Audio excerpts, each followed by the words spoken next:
छतरपुर जिले की पदस्थ डिप्टी कलेक्टर निशा बांगरे अग्रवाल के राजनीति में आने की खबर ने सियासी गलियारों में हलचल मचा दी है।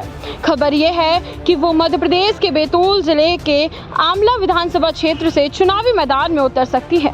हालांकि किस पार्टी से वो चुनावी सफर की शुरुआत करेंगी ये तो अभी तय नहीं है, लेकिन आगामी चुनाव में उनकी भागीदारी होगी, इस बात से इनकार नहीं किया जा सकता है।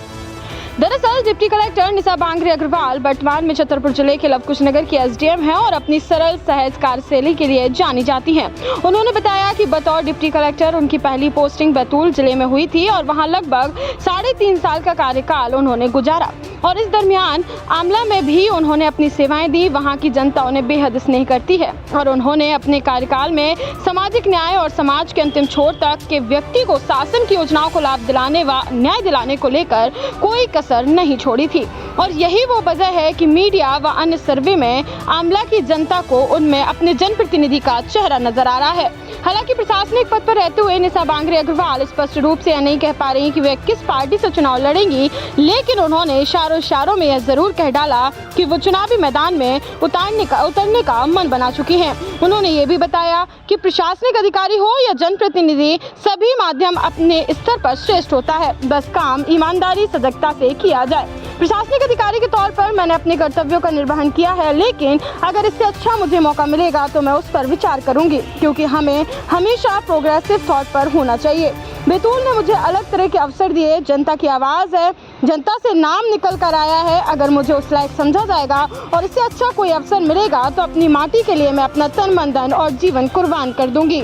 का जो एक र्यूमर कल से चल रहा है कि आप राजनीति में आने वाले हैं विधानसभा से, क्या है पूरा मामला? एक्चुअली अभी जो दैनिक भास्कर का सर्वे हुआ है पूरे मध्य प्रदेश में, तो उसमें जो सर्वे में नाम निकल के आया है, तो उस वजह से ये सारे जो न्यूज़ हैं ये बनाई जा रही हैं कि बैतूल की आमला विधानसभा से जनता के द्वारा जो है सर्वे में नाम लिया जा रहा है।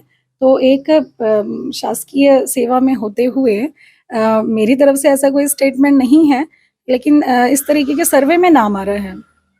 जिस तरीके सर्वे में नाम आ रहा है, आप कितना कार्यकाल वहाँ रहा, किस तरीके से लोगों को सहयोग मिला कि जनता इस तरीके के इस रूप में आपको देखना चाह रही है?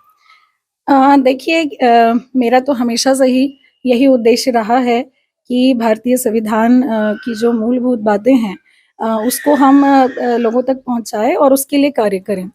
तो बचपन से ही लेकर मैंने वही कार्य किया है। मल्टीनेशनल कंपनी में जब इंजीनियर थी तभी मैं कॉर्पोरेट सोशल रिस्पॉन्सिबिलिटीज़ के माध्यम से अपने कार्यों को करती रहती थी कि किस तरीके से पंक्ति के अंतिम व्यक्ति तक जो है शासन की योजनाएं और उनको लाभ मिल सके।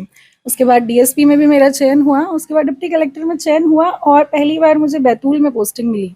तो जो हमेशा से मेरी कार्य करने की शैली रही है, उसी कार्यशैली से मैंने बैतूल में काम किया। आमला में मैं एसडीएम रही, लोकसभा के दौरान एआरओ रही, तो मेरे कार्य को वहाँ की जनता ने सराहा और बड़ा मुझे खुशी महसूस होती है कि वहाँ की जनता ने मुझे एक बहन, एक बेटी के रूप में स्नेह और प्यार दिया है। तो इस तरीके से जो मेरे कार्य करने का तरीका है वो हर जगह वही रहा है, चाहे मैं इंजीनियर रहूँ, चाहे डीएसपी, चाहे डिप्टी कलेक्टर या कुछ और, लेकिन उद्देश्य एक ही है, देश की सेवा करना, इस माटी की सेवा करना और पंक्ति के अंतिम व्यक्ति तक को सामाजिक न्याय और आर्थिक बराबरी का दर्जा दिलाना। आमतौर पर जिस तरीके की धारणा रहती है कि जो अधिकारी ऐसे रहते हैं जो जनता से जुड़े रहते हैं, जनता के लिए काम करते हैं, उनको जनता दोबारा वहाँ बुलाने की मांग करती है या उनका ट्रांसफर रोके जाने की मांग करती है। जनता ने आपको इस रूप में कैसे देखा कि आप एक जनप्रतिनिधि के तौर पे आए बतौर एक प्रशासनिक अधिकारी? एग्जैक्टली। तो जो मेरा वहाँ 3-3.5 साल का कार्यकाल रहा बैतूल में, तो वहाँ कार्य मेरा लोगों ने पसंद किया, क्योंकि उस समय कोरोना का भी समय था और बहुत ही दूर सुदूर आदिवासी इलाकों में जाकर के मैंने वैक्सीनेशन और तमाम उनके अधिकारों के लिए जो प्रशासनिक अधिकारी के तौर पे कार्य किए हैं। तो मुझे लगता है कि जब वहाँ से मेरा ट्रांसफ़र हुआ और अलग अलग संगठनों ने, अलग अलग सामाजिक संगठनों ने, धार्मिक संगठनों ने जो एक बेटी और बहन की तरह मुझे स्नेह देकर वहाँ से विदा किया, तो वो एक ऐसा महसूस हुआ पूरे जिले को और खासकर आमला को कि जैसे मायके से अपनी बेटी विदा होती है, उस तरीके से मुझे बैतूल आमला से भोपाल विदा किया गया। तो वो एक संदेश मुझे लगता है कि वो गांव-गांव तक पहुंचा है कि कोई अधिकारी जो है वो एक अधिकारी बनकर यहाँ आई थी, लेकिन उसको विदा किया गया एक बेटी के रूप में, क्योंकि मैंने एक-एक व्यक्ति से परिवार की तरह मैंने उनकी मदद करने की चेष्टा की। मुझे यही लगता था कि अगर मैं उनकी जगह होती तो मुझे कैसा महसूस होता। जैसे हम परिवार में एक दूसरे के दुख तकलीफ को महसूस करते हैं, तो वही संवेदनाएं, वही जो भावनाएं हैं मेरी हर एक जनता के प्रति रहती है, चाहे मैं जहाँ भी रहूँ, ज़रूरी नहीं वहीं कहीं भी रहूँ। लेकिन हाँ, ये ज़रूर है कि बैतूल ने मुझे एक अलग तरह के अवसर दिए कार्य करने के लिए। क्या माना जाए, बैतूल दोबारा आपको एक डिप्टी कलेक्टर नहीं बल्कि एक विधायक के तौर पे देखना चाहता है? अब वो तो आने वाला समय बताएगा। मैं अपनी तरफ से अभी एक प्रशासनिक दायित्व के निर्वहन करते हुए मैं इसमें कुछ भी अभी प्रतिक्रिया नहीं दे सकती। जनता की आवाज़ है, जनता से नाम निकल के आया है। अगर मुझे उस लायक समझा जाएगा और इससे अच्छा मुझे कोई अवसर मिलेगा, तो निश्चित तौर पर मैं इस माटी के लिए अपना तन, मन, धन और जीवन कुर्बान कर दूँगी।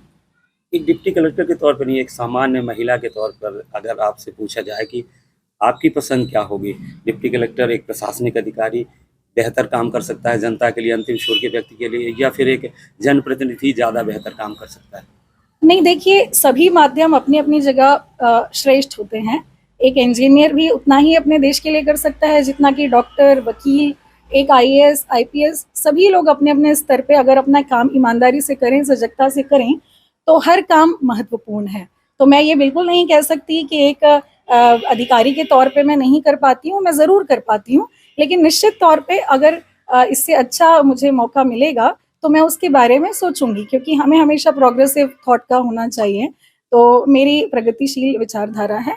अगर कोई और अच्छा मौका मिलेगा तो मैं उसके बारे में अपने परिवार से राय मशवरा करके इसके बारे में विचार करेंगी।